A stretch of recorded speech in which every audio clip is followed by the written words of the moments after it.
When you think of a gazebo, you think of this, or this, but now you can think of this. Because this 10 by 12 foot wall-mounted gazebo kit comes shipped to your door with just about everything you need to be relaxing in the shade in a stylish structure that you built in no time. To assemble the gazebo, find an area with enough space to work and drag out your 3 giant boxes. Then open them up and locate your instruction manual, packs of hardware, and miscellaneous parts. Set them aside so you won't lose them. Clear out your install area, remove any trees in the way, and ultimately, make sure that you have enough space. Then lay out all your parts so you can see what you have. After you get everything nicely piled across your yard, locate your front feet plates, the front angled legs, and hardware. Screw the feet to the bottom of both front legs. Then find your squared legs and squared feet plates and screw those together. After you get those assembled, find your angle brackets and hardware and screw them to the sides of the angled legs to give the frame something to mount to. Then grab your square plastic pieces and slide them on top of the square leg extension pieces. Slide the square leg extensions on top of the main square leg pieces and then screw those together. Find your other angle mounts and screw them to the sides of the square legs. Then grab your gutter caps and put them onto the ends of the gutters and screw them into place. Screw on your brackets onto both ends of the gutters, then line them up side by side. Grab your slab of metal and slide it into the gutters. You'll be using this to have a spot to screw down to and hold the 2 sides of the gutter together. So line up the holes and screw that into place. Once that's secure, flip it over and screw on the 3 little flappy metal pieces along the back side of the gutter. And screw down the curtain mounting rods on both sides below that. Now it's time to make sure our gutters are watertight. So use the provided tube of sealant and fill in the crack joining the 2 sections of gutter.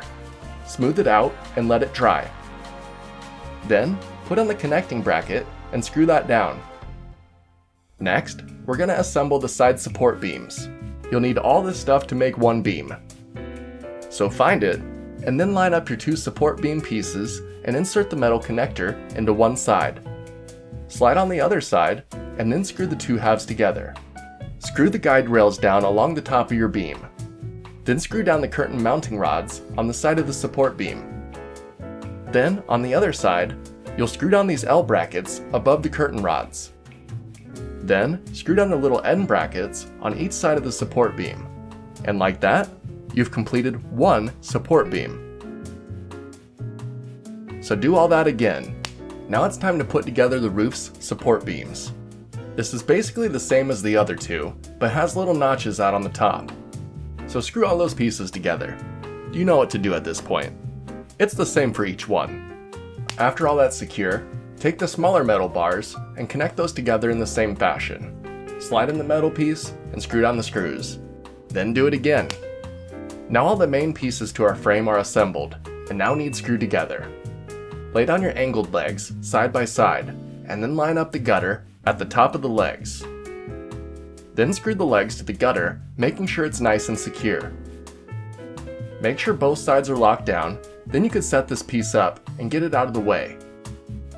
Then grab your square set of legs and lock one of the side support beams down to each of the legs. Now it's time to connect all 3 of these big pieces together.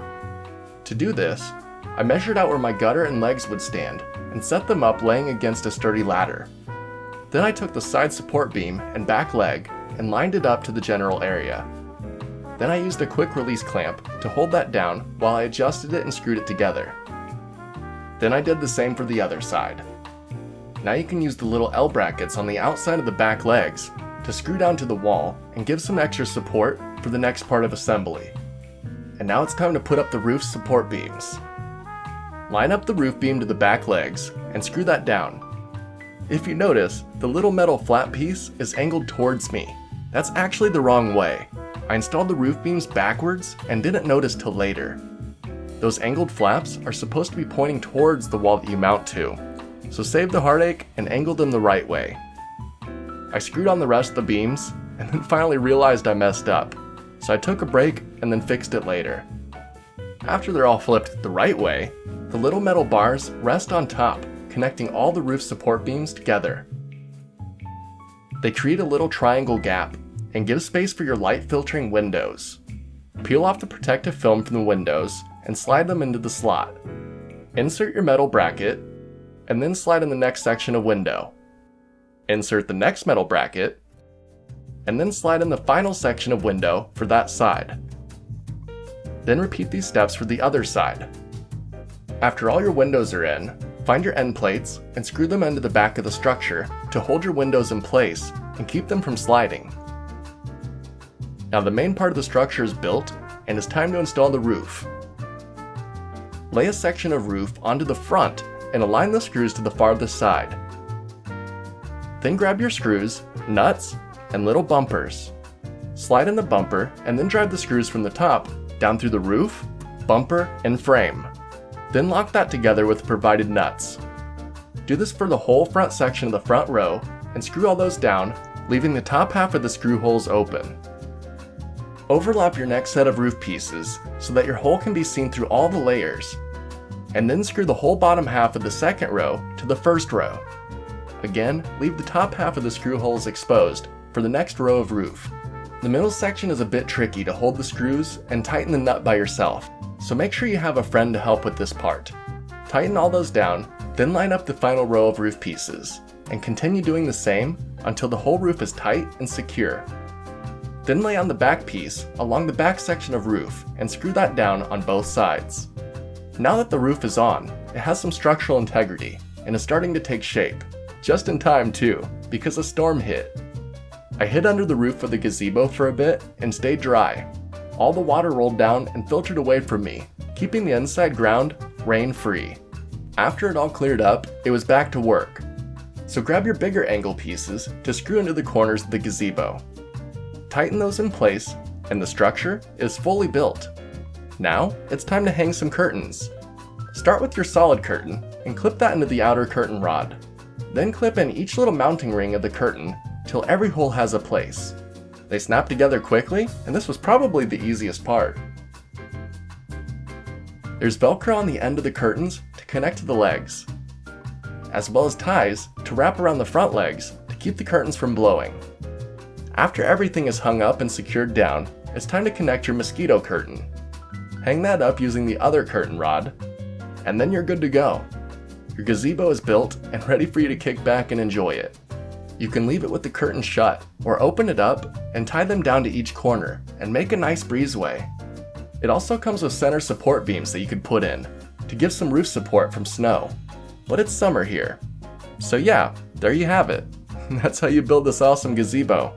It looks great, it's relatively easy to assemble, and we just love it. But this video is already getting pretty long, so we'll leave our review after we've had a chance to use it. However, I can already tell you I'm gonna love having a place to grill outside and have a place to eat and relax without having to deal with the bugs. So if you'd like a gazebo in your backyard, perhaps you can build one too, with this at-home gazebo kit. Till next time, I'm off to go relax in my gazebo and enjoy my hard work. See ya!